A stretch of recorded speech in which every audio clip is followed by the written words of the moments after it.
സ്നേഹത്തിൻ്റെയും സമാധാനത്തിൻ്റെയും ചെറിയ പെരുന്നാൾ ആശംസകളോടെ എല്ലാവർക്കും അക്ഷതയുടെ പുതിയൊരധ്യായത്തിലേക്ക് സ്വാഗതം.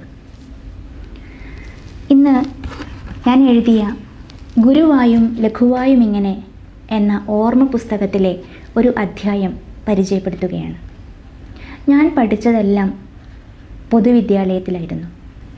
അന്ന് സ്കൂളിൽ പോകുമ്പോൾ ഭയം എന്ന വികാരം വയറ്റിനകത്ത് ചിത്രശലഭങ്ങൾ കൂടുകൂട്ടിയതുപോലെ എന്ന് പറയാൻ പറ്റില്ല. വയറിൽ ആളിക്കത്തുന്ന ബടവാഗ്നി പോലെ എന്ന് വേണം പറയാൻ. ഒരുപാട് ദൂരം നടക്കണം. അങ്ങനെ നടന്നു വലഞ്ഞ് ആളിക്കത്തുന്ന ഒരു അഗ്നി, അതിനെ വിശപ്പെന്ന് പറയാം, അതിനെ ഭയമെന്ന് പറയാം. അങ്ങനെയൊക്കെ ആയിരുന്നു എൻ്റെ വിദ്യാലയകാലം. അന്ന് ഞങ്ങൾ കുറേ കൂട്ടുകാർ ഒരുപാട് സ്വപ്നങ്ങൾ കാണുന്ന ഒരു ദിവസമുണ്ടായിരുന്നു. വെള്ളിയാഴ്ചകൾ പാവപ്പെട്ട കുട്ടികൾക്ക് സ്വപ്നങ്ങൾ കാണുവാൻ കിട്ടിയ ദാനം എന്നായിരുന്നു ഞങ്ങളന്ന് പറയാറ്. എന്താണെന്ന് വെച്ചാൽ അന്ന് വൈകുന്നേരങ്ങളിൽ സാഹിത്യ സമാജങ്ങൾ ഉണ്ടാകുമായിരുന്നു. അന്ന് ഞങ്ങളെല്ലാവരും കലാകാരന്മാരോ കലാകാരികളോ ആയിരുന്നു. ഞങ്ങൾക്ക് പാട്ടുപാടാൻ അറിയില്ലെങ്കിലും ഞങ്ങൾ പാട്ടുപാടി, ആട്ടമാടാൻ അറിയില്ലെങ്കിലും ആട്ടമാടി. ഞങ്ങളെ ആരും നിറം കുറഞ്ഞവരെന്നോ പൊക്കം കുറഞ്ഞവരെന്നോ മെലിഞ്ഞവരെന്നോ തടിച്ചവരെന്നോ പരിഹസിച്ചില്ല.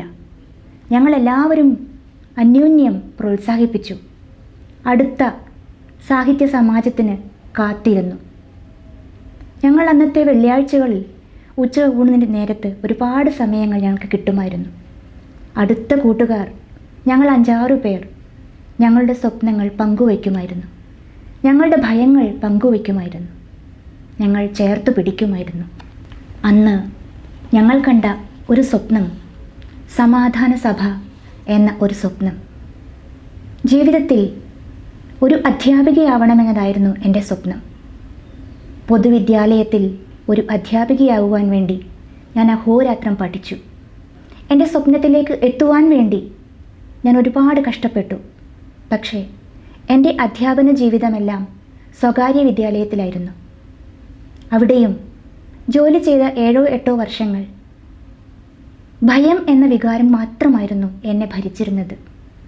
ഞാൻ പഠിച്ച കാലത്ത് ഉണ്ടായിരുന്ന ഉൾഭയത്തിൻ്റെ 1000 മടങ്ങായിരുന്നു ഞാൻ പഠിപ്പിച്ച കാലത്ത് അനുഭവിച്ച ഭയം, ഭീതി, അപകർഷതാബോധങ്ങൾ. ഞാൻ ഒരിക്കലും അധ്യാപനത്തിൻ്റെ ആനന്ദം അനുഭവിച്ചിട്ടേയില്ല. എൻ്റെ സ്വപ്നങ്ങളിൽ, അല്ലെങ്കിൽ ഞങ്ങളുടെ സ്വപ്നങ്ങളിൽ ഉണ്ടായിരുന്ന ആ സമാധാന സഭ ഗുരുവായും ലഘുവായും ഇങ്ങനെ എന്ന ഓർമ്മ പുസ്തകത്തിൽ ഞാൻ എഴുതിയിട്ടുണ്ട്. അത് സഹൃദയർക്കായി ഞാൻ വായിക്കുന്നു. നിങ്ങളിൽ താല്പര്യമുള്ളവർക്ക് ഈ പുസ്തകം ഗോപാലകൃഷ്ണൻ മാഷും വിജയലക്ഷ്മി ടീച്ചറും ചേർന്നൊരുക്കുന്ന സാരംഗ് ബുക്സാണ് ഈ പുസ്തകം പ്രസിദ്ധീകരിച്ചത്. ഈ പുസ്തകം നിങ്ങൾക്ക് വാങ്ങിക്കാം. അഭിപ്രായങ്ങൾ ഞാൻ കാത്തിരിക്കുന്നു. അധ്യായം 12. സമാധാന സഭകൾ. വിശാലമായി തുറന്നിട്ട പ്രപഞ്ചവാതിൽ, എല്ലാവർക്കുമായി ഉദിക്കുന്ന സൂര്യൻ, സ്നേഹോദാരം അനുഗ്രഹമുദ്രയുമായി ഭൂമി. ഇത്രയെല്ലാം ഉണ്ടായിട്ടും മനുഷ്യനകത്തും പുറത്തും യുദ്ധങ്ങൾ തന്നെ തുടരുന്നു. രക്തരൂക്ഷിതമായ യുദ്ധങ്ങൾ. പാഠശാലാ ദിനങ്ങളിൽ ഏറ്റവും ഹൃദ്യമായ ഓർമ്മകൾ വെള്ളിയാഴ്ചകളായിരുന്നു. ഉച്ചയൂണ് കഴിഞ്ഞുള്ള അധിക നേരങ്ങൾ, വൈകുന്നേരം നടക്കുന്ന സാഹിത്യ സമാജങ്ങൾ. ഒരാഴ്ചത്തെ എല്ലാ മുറിവുകളും ഉണക്കാൻ അതു മതിയായിരുന്നു. ഊണ് വേഗം കഴിച്ച് ബാക്കി നേരത്ത് ഞങ്ങൾ യോഗം ചേർന്നു. സ്വപ്നങ്ങൾ ഉറക്കമിണ്ടി. സമാധാന സഭ. അടിപിടി ഇല്ല, തർക്കവിതർക്കങ്ങളില്ല, കളിയാക്കലുകളില്ല. ഓരോരുത്തരുടെയും സ്വപ്നങ്ങൾ എല്ലാവരുടേതും ആവുന്ന നേരം. സമാധാന സഭ. നമ്മളൊക്കെ നല്ലോണം പഠിക്കണം. സമാധാന സഭയിലെ ആദ്യ സ്വപ്നം അതായിരുന്നു. കണക്കില്ലാതെ തല്ലുകൊണ്ട് തളരുന്നവൾക്ക് അന്നേരമാണ് കൈത്താങ്ങ് നീണ്ടുവരുന്നത്. കണക്കല്ലേ, നമുക്ക് ശരിയാക്കാം. സമാധാന സഭ ഉത്തരങ്ങളുടെ കൂടി സഭ ആയിരുന്നു. ഞാൻ കണക്ക് പച്ചവെള്ളം പോലെ പറഞ്ഞു തരാം, നീ എനിക്ക് മലയാളം പറഞ്ഞു തരണം. ചരിത്രത്തിൽ ഗുരു, ഭൂമിശാസ്ത്രത്തിൽ ശിഷ്യ, ഊർജതന്ത്രത്തിൽ ഗുരു, രസതന്ത്രത്തിൽ ശിഷ്യ, കണക്കിൽ ശിഷ്യ, മലയാളത്തിൽ ഗുരു, ഇംഗ്ലീഷിൽ ഗുരു, ഹിന്ദിയിൽ ശിഷ്യ. സമാധാന സഭയിൽ തല്ലും വഴക്കുമില്ലാതെ അറിയാവുന്നത് അറിയാത്തവർക്ക് പറഞ്ഞുകൊടുത്തു. വീണു കരയുന്നവർക്ക് നേരെ കൈ നീട്ടി. എണീറ്റു വരൂ എന്ന ശക്തമായ സ്നേഹത്തിൻ്റെ ഹസ്തദാനങ്ങൾ. നമ്മളെല്ലാവരും ജയിക്കണം. സമാധാന സഭയുടെ അടുത്ത തീരുമാനം അതായിരുന്നു. ജയിച്ചാൽ മാത്രമേ നമ്മൾ കണ്ട സ്വപ്നങ്ങൾ നടക്കുകയുള്ളൂ. നടന്നാൽ പോരാ, നമ്മളെക്കാൾ മുന്നേ നമ്മുടെ സ്വപ്നങ്ങൾ ഓടിയെത്തണം. സമാധാന സഭയിലെ എല്ലാവരും ഒരേ സ്വപ്നം കണ്ടു. ടീച്ചറാവണം. നീ കണക്ക് ടീച്ചർ, നീ സയൻസ് ടീച്ചർ, നീ മലയാളം ടീച്ചർ. ഒരു സ്വപ്നത്തിൽ പല നിറങ്ങൾ. അവിടെ തീർന്നില്ല. നമ്മൾ ടീച്ചറാവുന്ന കാലത്ത് നമ്മുടെ സ്കൂളിൽ ഒരു മുറി എപ്പോഴും തുറന്ന വാതിലുമായി സ്വാഗതം എന്ന് ക്ഷണിക്കും. സമാധാന സഭയുടെ ഏറ്റവും നിറമുള്ള സ്വപ്നമായിരുന്നു പ്രപഞ്ചമുറി. ആ മുറിയിൽ 3 അലമാരകൾ, പൂട്ടുകെട്ടുകളില്ലാത്ത ചില്ലുപാളിയുള്ള 3 അലമാരകൾ. ആർക്കും വന്ന് തുറക്കാം, എടുക്കാം. ആദ്യത്തെ അലമാരയിൽ നിറയെ പുസ്തകങ്ങൾ, രണ്ടാമത്തെ അലമാര നിറയെ വസ്ത്രങ്ങൾ, മൂന്നാമത്തെ അലമാരയിൽ ഭക്ഷണപാനീയങ്ങൾ. ആരും വിശക്കാത്ത പാഠശാല, ആരും വിഷമിക്കാത്ത പാഠശാല. നല്ല ഉടുപ്പുകളില്ലെന്ന് ബുധനാഴ്ച പനിക്കാരായ ഞങ്ങൾ ടീച്ചറായി ചെല്ലുന്ന സ്കൂളിൽ ഒരുക്കുന്ന പ്രപഞ്ചമുറിയിൽ അലമാര നിറയെ ഏറ്റവും പുതുപുത്തൻ വസ്ത്രങ്ങൾ കമനീയമായി ഒരുക്കി. ആവശ്യക്കാർക്ക് വരാം, എടുക്കാം, ധരിക്കാം. അഭിമാനഹർഷങ്ങൾ അണിയാം. ആരും കിഴിഞ്ഞവരല്ല, ആരും കരഞ്ഞ് കുനിഞ്ഞ് നടക്കേണ്ടവരല്ല. ഓരോ വിദ്യാർത്ഥിയും സ്വപ്നം കാണാൻ ധൈര്യമുള്ളവരാവണം. സ്വപ്നങ്ങൾ സാധ്യമാക്കാൻ മാത്രം സാഹസികരുമാവണം. ഉണ്ണാനും ഉടുക്കാനും ഉയർക്കാനും ഭക്ഷണം, ഉടുപ്പ്, പുസ്തകം എന്നിവ ഒരുക്കിയ പ്രപഞ്ചമുറി. അതിൻ്റെ മുന്നിൽ മനോഹരമായ ഒരു പൂന്തോട്ടം. ചെടികൾ കാണും തോറും മനുഷ്യനിൽ ഉറവ കിനിയണം. വള്ളിക്കുടിലും ചോദിക്കാതെ കൊടുക്കാൻ ശീലിക്കണം. സ്വമേധയാ നനയ്ക്കാൻ മുന്നോട്ട് വരണം.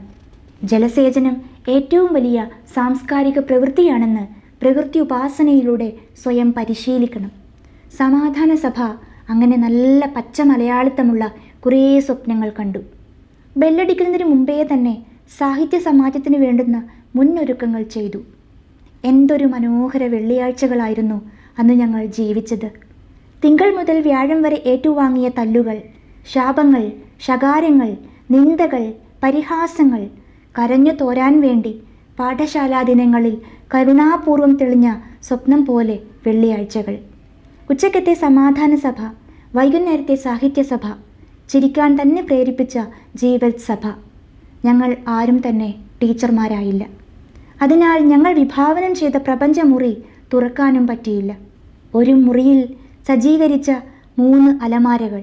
ഉണ്ണാനും ഉടുക്കാനും ഉയർക്കാനുമായി ഭക്ഷണം, വസ്ത്രം, പുസ്തകം എന്നിങ്ങനെ നിർലോഭം അടുക്കി വച്ച 3 അലമാരകൾ. ദൈവമേ, മനോജ്ഞമായ സ്വപ്നങ്ങൾ, മഹിതമായ പ്രപഞ്ചാനുരാഗങ്ങൾ, ഉർവരമായ മനുഷ്യ സമത്വ ദർശനങ്ങൾ ഉണ്ടായിരുന്നിട്ടും സമാധാന സഭ നീ എന്തേ മറയത്തു തന്നെ ഇരുത്തിയത്? അതുകൊണ്ടല്ലേ യുദ്ധവീര്യക്കാർ മുന്നിലെത്തിയത്? അതുകൊണ്ടല്ലേ തട്ടുകൾ തട്ടുകൾ തട്ടുകൾ എന്നിങ്ങനെ തരാതരക്രമത്തിൻ്റെ സങ്കടക്കോവണികൾ കെട്ടിപ്പൊക്കിയത്? അതുകൊണ്ടല്ലേ ജൈവികമായ സൃഷ്ടിന്മുഖതയുടെ യാതൊരു ലഹരിയുമേൽക്കാതെ ഒരു തലമുറ കൂപ്പുകുത്തിയത്? ഉയിർക്കണം. സാഹിത്യ സഭകൾ ഉണ്ടാവണം. എല്ലാ വിദ്യാലയങ്ങളിലും ഒരു പ്രപഞ്ചമുറി ഒരുക്കണം.